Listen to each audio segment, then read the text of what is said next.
Hachette Audio presents The Traveling Feast, On the Road and at the Table with My Heroes. Written and read by Rick Bass. For my father, early mentor, heroic geologist, beloved storyteller, and so much else. Prologue. The radio operator didn't like me. She worked the switchboard down in town for my shortwave, which was how people got in touch with me back in the late 1980s. There was no electricity up here then, no telephones, no nothing. Friends dialed the dispatcher's number, and she rang me up on the radio. She was a severe, church-going lady, severe even by standards in western Montana. The radio wasn't like a telephone call. People back in New York, or wherever they were calling from, thought that it was because they were on a telephone. But out here on the Canadian border, up in the trees and mountains, it was like a live talk show.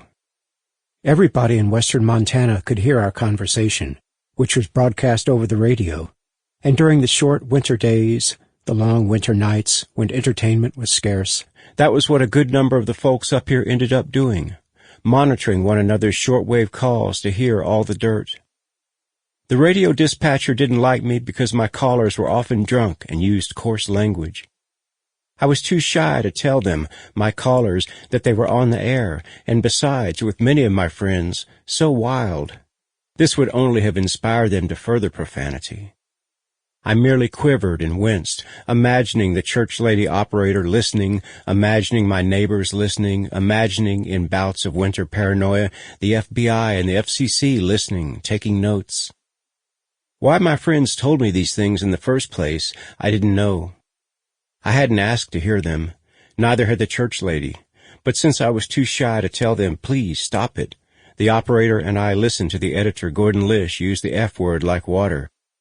Bass, he said, calling to tell me about some new development, as enthusiastic as a twister. You've got to read this. It's fan-fucking-tastic. You fucking got to fucking read this fucking book.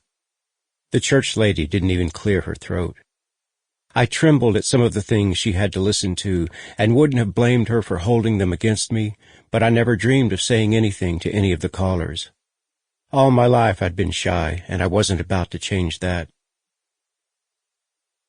Before my move to the remote Yak Valley in Montana, I had lived in Mississippi. One summer there I attempted to become Eudora Welty's yardman. It was one of the many summers when I was writing, but had not published anything.